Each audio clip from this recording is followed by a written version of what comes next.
Broadcasting live from somewhere underneath the ground. Archaeology News. The news you can trust. All right, so for our first news story, we are going out of this world. And I have to admit, this isn't exactly a news story. You see, this popped up in my news feed for a few weeks. I think it came up first in early February. And I pretty much ignored it because I thought it was one of those weird alien archaeology things.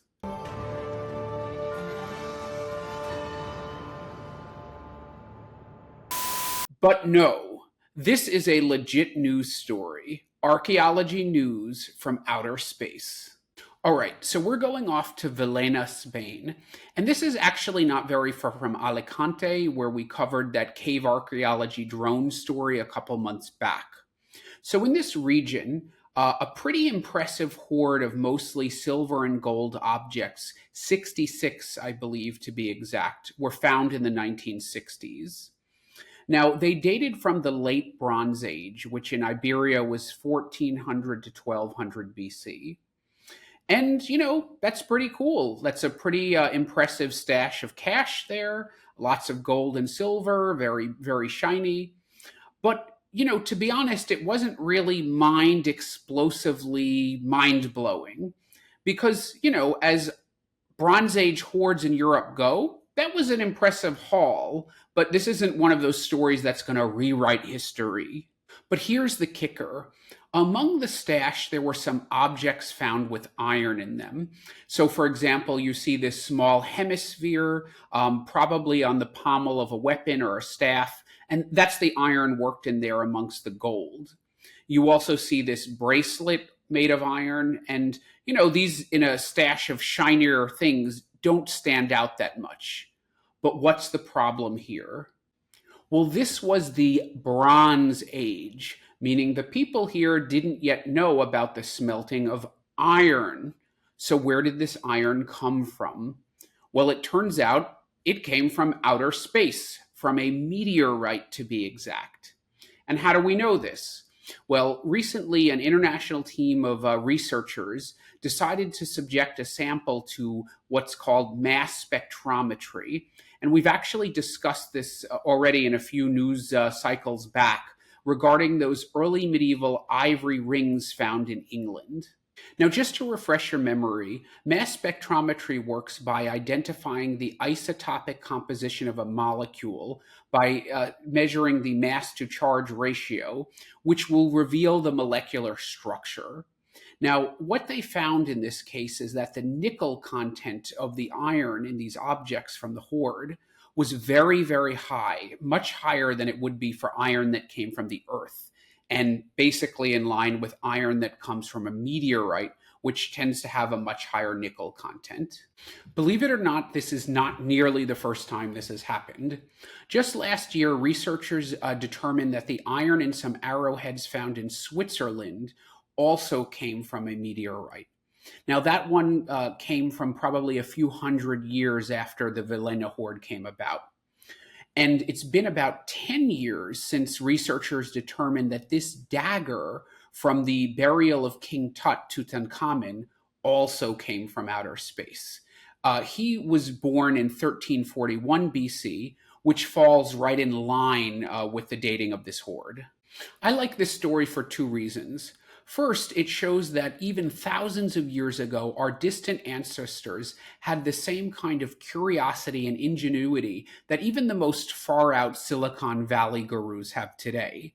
They found something useful, realized it had important qualities, and figured out how to put them to use. It's that sense of discovery that we still possess today. And as I'm always saying, it sort of rehumanizes those distant people that we feel like we have very little in common with. They were adventurers, and you could even say early scientists and discoverers who made scientific discoveries and incorporated those into the things they made, including art.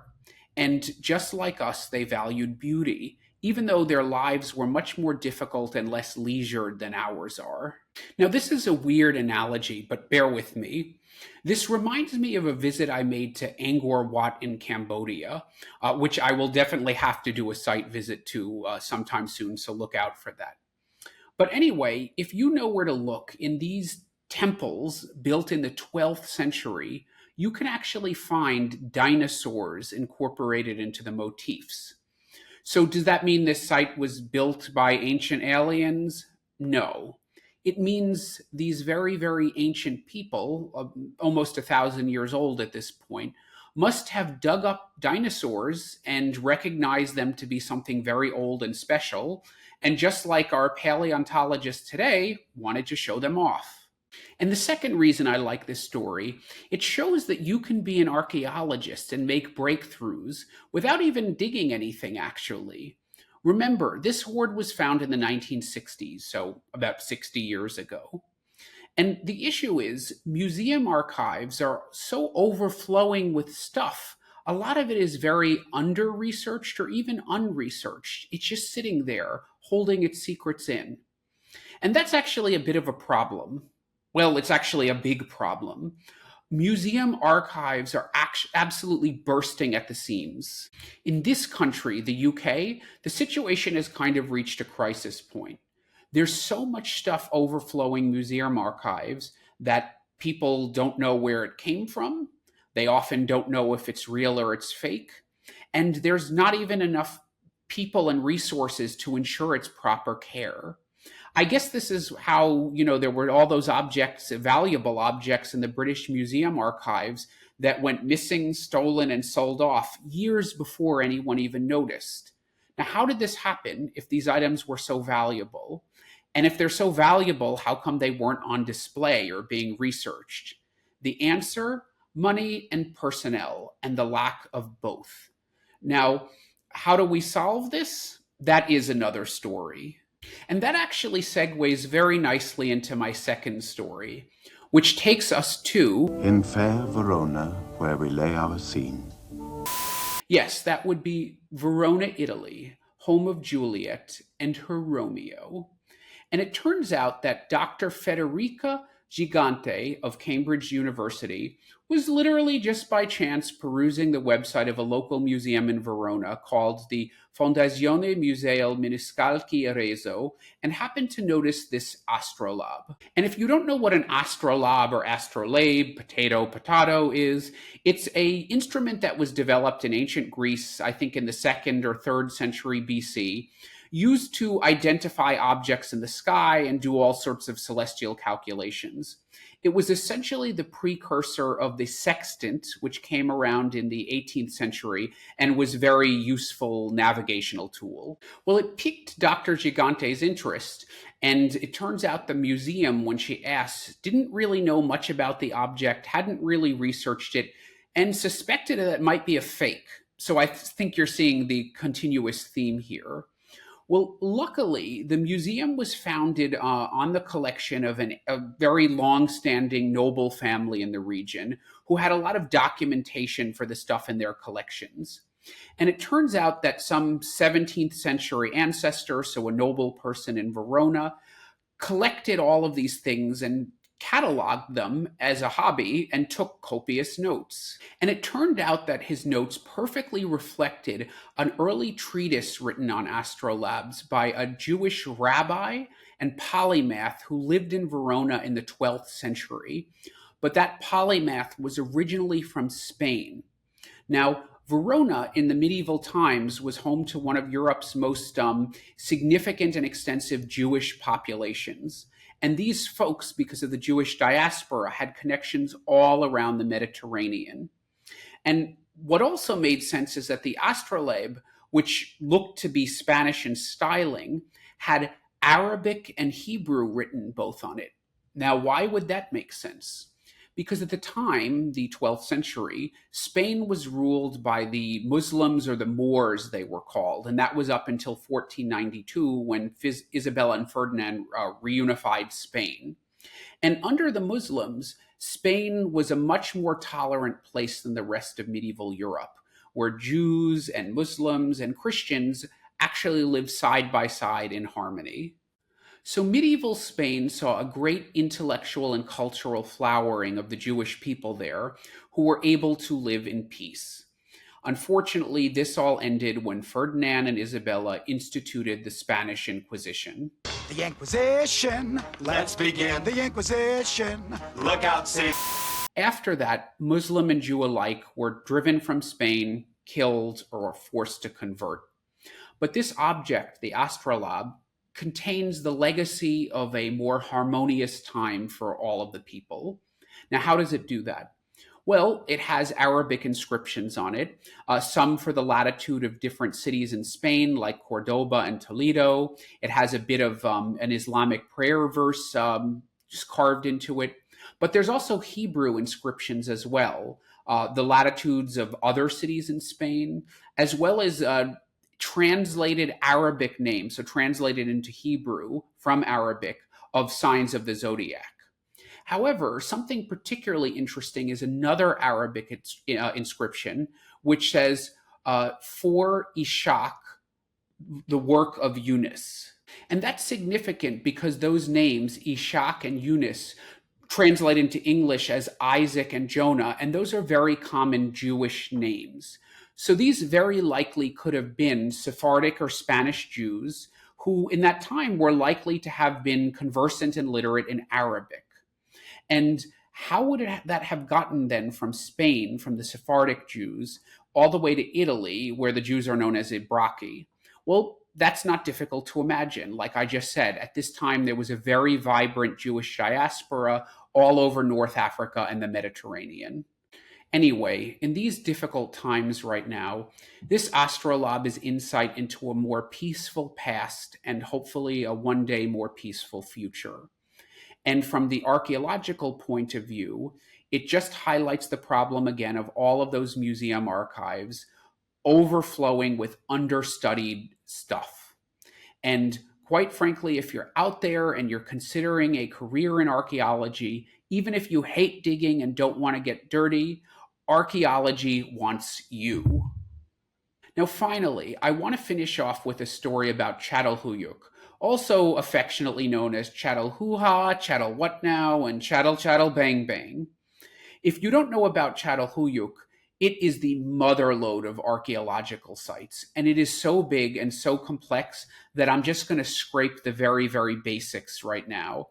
I haven't been there yet, but when I do go, I'm going to have to do an extended edition, like 3-part series of my site review. But anyway, Çatalhöyük is in the middle of Turkey, and it is crazy. It's probably the oldest dense urban site in the whole world, putting it right at the borderline between the hunter-gatherer lifestyle and settled farming. So this is the early Neolithic period. Now, how old is that? That's almost 10,000 years old. This site flourished for about 1,000 years, starting at 7,500 BC. And there's so many bizarre things about it, but basically what it was a giant apartment building where about 8,000 people lived at any one time. The residents would constantly strip down the walls of their apartments as they got dirty with the smoke, repaint and replaster them, and after a generation or a few generations, they would build another apartment right on top of the old one. And during those times when they were renovating or building a new apartment, they might take little bits and pieces of dead people like grandma and put them in the walls or the floor. Then when they were renovating and, building a new apartment, they would move those around. And so there was this constant process of building new apartment units, one on top of the other. And just like the people at Knossos, bullhorns were probably their favorite decorative accent. How do you like that, HGTV? And perhaps the weirdest element of their daily life was these apartments had no doors. They were only accessible via ladders from openings in the ceiling. So living there, you got quite a workout and definitely not handicapped accessible. Anyway, the site has been excavated a few times, most recently as part of a massive project led by Ian Hodder, who we've met a few times already. And this project was massive. It went on for literally decades, from 1993 all the way to 2018. And this has to be one of the most prolific archaeological projects of all time, if not the most. They publish stuff every year. They're still publishing stuff every year, and that is likely to continue for many years to come. So what's the latest one? Well, in an area that was excavated where there was an oven, they actually found a piece of bread. Now, how old is that? Well, it's organic, obviously, so it was radiocarbon dated, and it was determined to be from approximately 6600 BC. That is over 8,600 years old. Who even knew they had bread back then? And even though it's the oldest piece of bread ever found, it was still spongy in texture when they found it. So likely a nicer texture than your local supermarket's croissants, unless of course you live in France. It was so well preserved thanks to being covered by a clay residue, which must have essentially created an anaerobic environment perfect for preservation. And also around this oven area were pea seeds, wheat, and barley. So these people ate well, but no low-carb Atkins diet for them, that's for sure. Whoa, archaeology never ceases to amaze me, but Çatalhöyük is just next level. I've got to make it there. Hey, if you like what you heard, give me that thumbs up below, hit that bell to subscribe, or if you want to support more independent archaeology content, consider contributing to my Patreon, where you can enjoy some exclusive members-only benefits and other goodies. Until the next dig.